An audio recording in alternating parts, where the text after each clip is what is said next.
ETs na Bíblia e em outros livros sagrados. 5 passagens sugerem que eles estiveram aqui. Antes de começar, já vai deixando o like e se inscrevendo no canal. Meu nome é Erenilton Santos e este é meu canal. Escritos há muito tempo atrás, os livros sagrados para diversas religiões estão cheios de metáforas interpretativas. Como a humanidade naqueles tempos não tinha o nível de conhecimento que temos hoje, ela procurava explicar fenômenos por meio de interpretações religiosas. Assim, os gregos, por exemplo, explicavam que a primavera e o verão eram épocas em que uma determinada deusa ficava livre e quando as flores caíam e o tempo esfriava, ela precisava pagar uma penitência no inferno. Com o nível de conhecimento científico que temos hoje, podemos entender que certas passagens bíblicas que falam de intervenções divinas podem ser interpretações de fenômenos da natureza, como uma forte tempestade ou um furacão. Partindo disso, o estudo da ufologia, área que investiga aparições de objetos voadores não identificados, UFO, na sigla em inglês, afirma encontrar nas escrituras sagradas indícios de contato extraterrestre com a humanidade da época. Vale lembrar que se tratam de interpretações de trechos, no mínimo, bem interessantes e suspeitos, como naves que lançavam raios ou carroças de fogo caindo do céu. ETs existem? O que diz a Bíblia e outros livros sagrados? Carroça de Fogo de Ezequiel. Escrito por volta de 593 a.C., um relato que abre margem ufológica para interpretação é o livro de Ezequiel. O profeta relata o avistamento de uma carroça com rodas de fogo caída do céu. O veículo teria 4 animais alados que se movimentavam juntos, e acima deles, haveria uma estrutura maior de metal brilhante.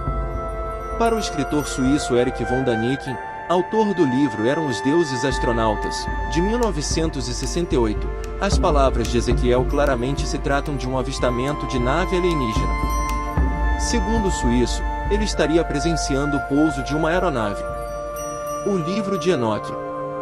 Enoque foi um profeta que, segundo as escrituras bíblicas, viveu antes do dilúvio e, inclusive, era da família de Noé, tendo vivido antes dele e relatado o nascimento do futuro construtor da arca. Enoque narra que anjos vieram à terra e tiveram uma relação bem próxima com os humanos, tiveram filhas e filhos com a gente. Esses seres angelicais ensinaram aos terrestres a astronomia, noções de meteorologia e, de maneira surpreendente, a prática do aborto, explica Marco Antônio Petit, um dos ufólogos mais respeitados do país e autor de 9 livros sobre o tema, numa reportagem para a revista UFO. O mais surpreendente no livro do profeta, no entanto, não é essa parte dos anjos.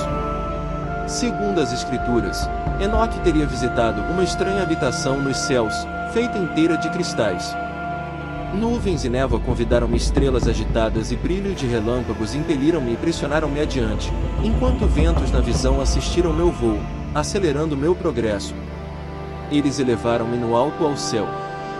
Eu prossegui, até que cheguei próximo de um muro construído com pedras de cristal. Uma chama de fogo vibrante rodeou-o, a qual começou a golpear-me com terror. Nesta chama de fogo vibrante eu entrei e aproximei-me de uma espaçosa habitação, também construída com pedras de cristal. Seu telhado tinha a aparência de estrelas agitadas e brilhos de relâmpagos. Uma chama queimava ao redor dos muros e seu portal queimava com fogo. Quando eu entrei nesta habitação, ela era quente como fogo e fria como gelo. Nenhum traço de encanto ou de vida havia lá.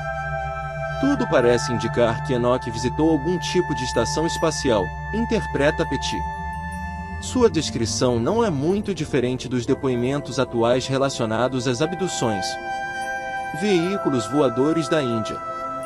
A literatura antiga e sagrada da Índia descreve um tipo bem curioso de transporte, as vimanas. Citadas em um dos textos mais antigos da humanidade, o maior poema de todos os tempos. Aliás, o Mahabharata diz que essas carroças ou palácios voadores disparavam projéteis carregados com todo o poder do universo.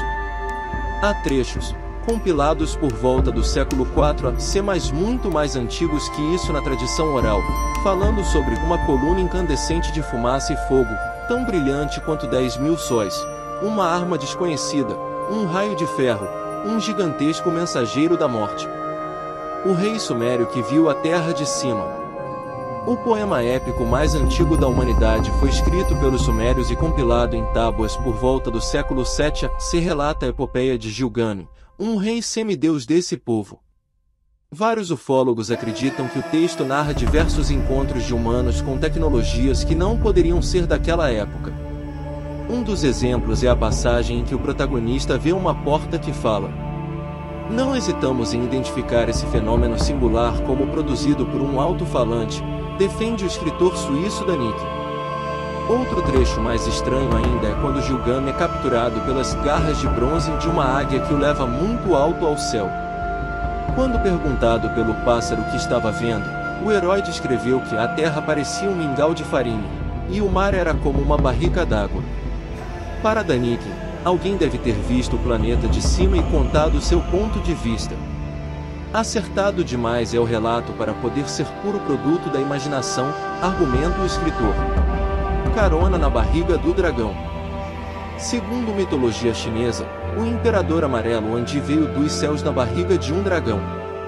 Esse animal mitológico era o meio de transporte do imperador, tido como o primeiro soberano da China.